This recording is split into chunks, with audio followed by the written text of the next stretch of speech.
Beato Angelico, un nuovo senso del sacro in pittura.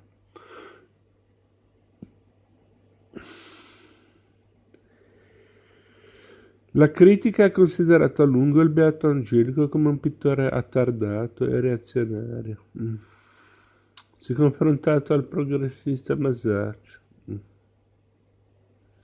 In realtà fu uno dei primi artisti fiorentini a studiare e assorbire lo stile masaccesco, interpretandolo però in funzione di una diversa concezione del mondo, pervasa da un profondo sentimento religioso.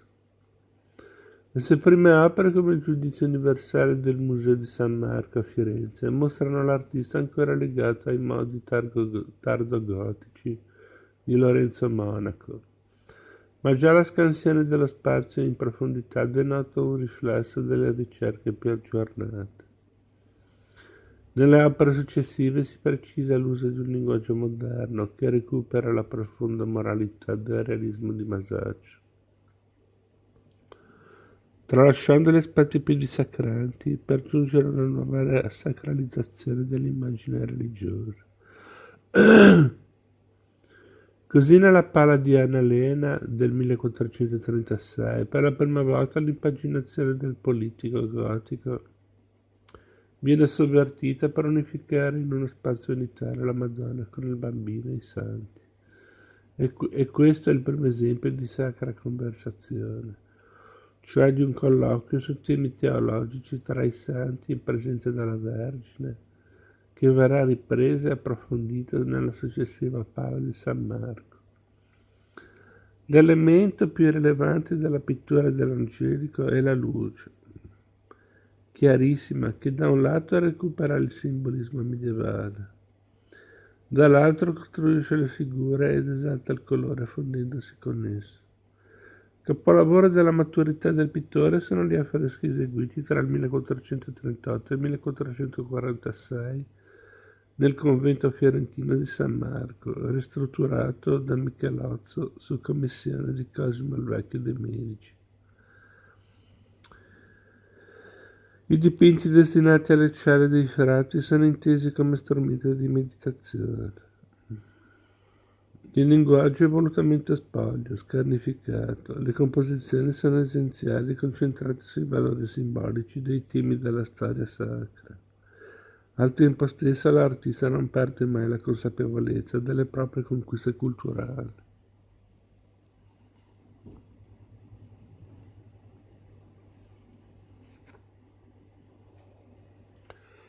Rivelata dalla misura calcolata dalle composizioni e dalla solidità volumetrica delle figure.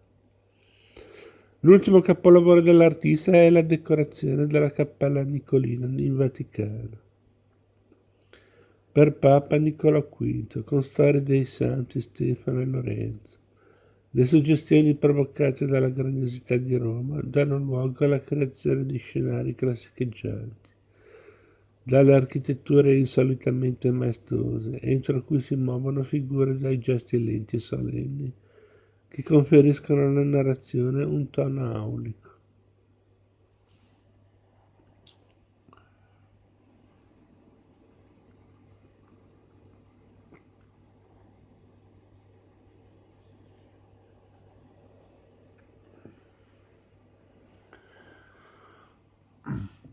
La Cappella dei Magi di Benozzo Gozzoli.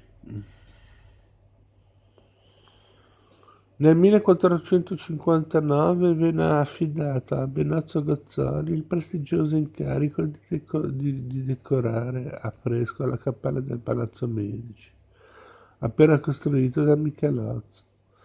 La scelta di Piero de' Medici cade su un artista capace di farsi interprete delle istanze più aggiornate dell'arte fiorentina, che applicava un'opera celebrativa e riccamente decorativa.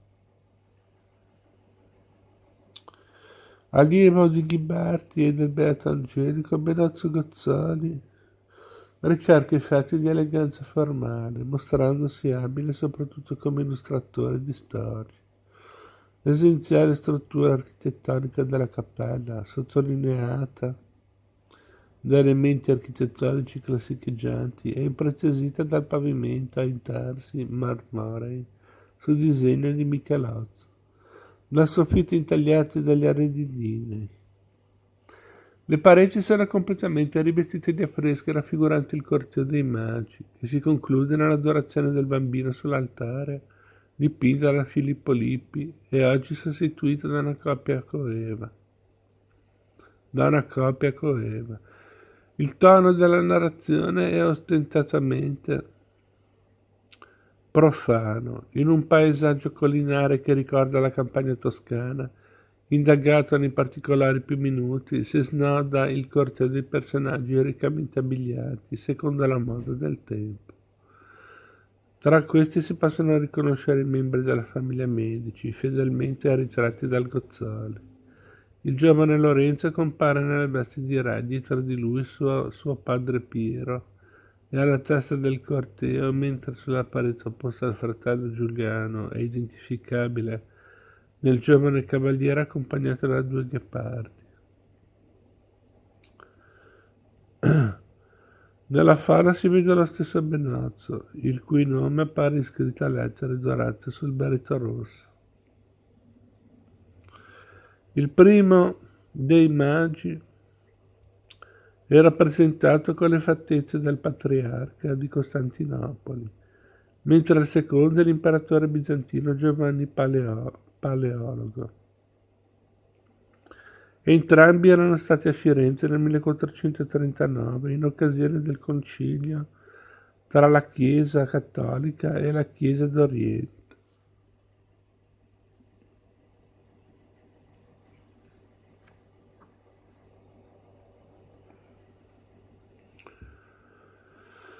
Gli sperimentatori.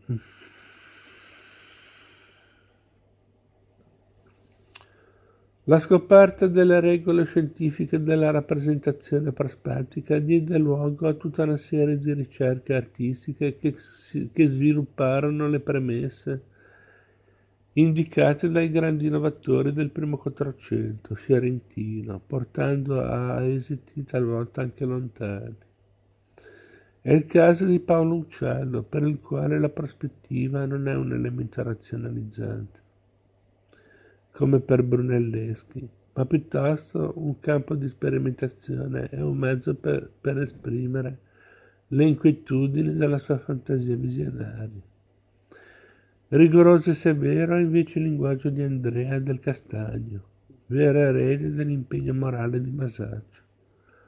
Tuttavia la concitazione emotiva che pervade le sue opere rinnega in un certo senso l'equilibrio razionale del modello. Nell'opera di Piero della Francesca il realismo e il plasticismo di Masaccio si traducono nel rigore geometrico delle composizioni e delle singole figure che le compongono.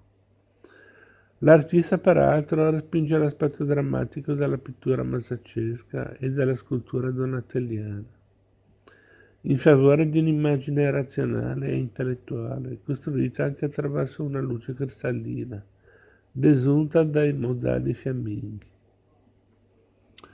Paolo Uccello e lo sperimentalismo prospettico.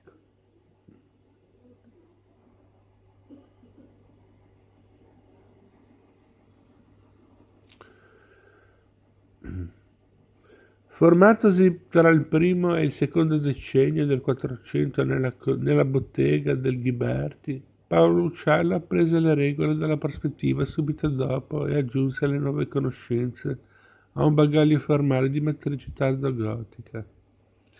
Così la prospettiva non assunse per l'artista una valenza unificante e razionalizzante, ma ben utilizzata di volta in volta per raggiungere risultati espressivi diversi.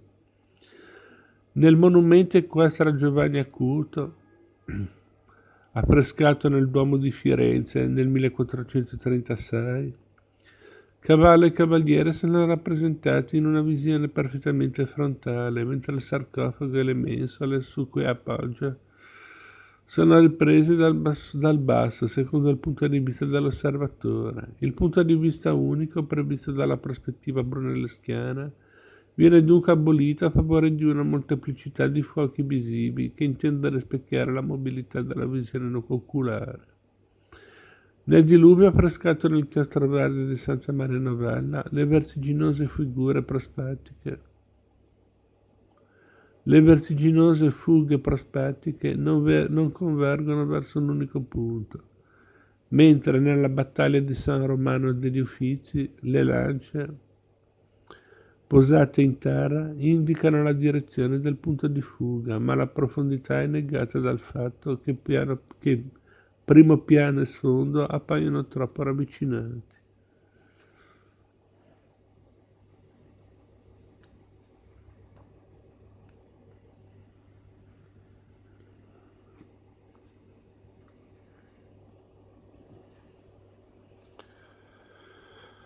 Poi vabbè, qui c'è l'analisi dell'opera. Paolo Uccello, Battaglia di San Romano, 1435-1440 circa, Parigi, Museo del Louvre.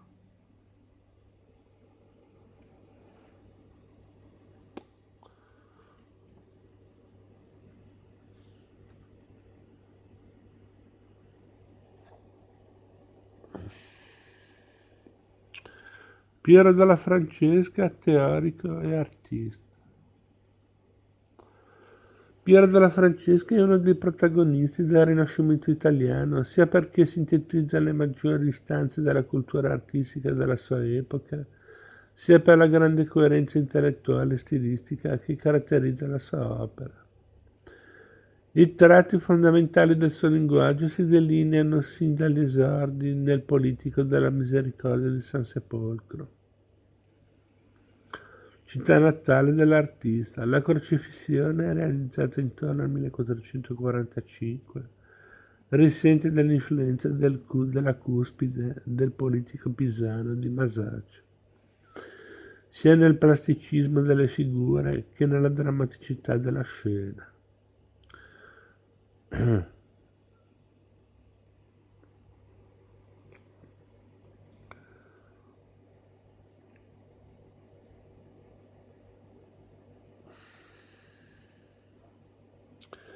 Ma già nella Madonna della Misericordia, realizzata intorno al 1460 e che costituisce lo scomparto centrale del politico, l'influsso massaccesco è sottoposto a una rigorosa regolarizzazione che elimina la componente drammatica.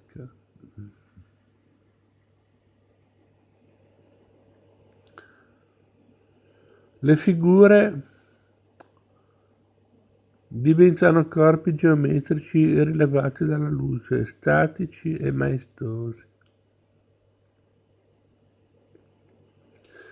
Benché non si abbiano notizie certe riguardo alla formazione di Piero, appare tuttavia chiaro, sin dalle prime opere, che l'esperienza fiorentina documentata nel 1439 fu per l'artista molto importante.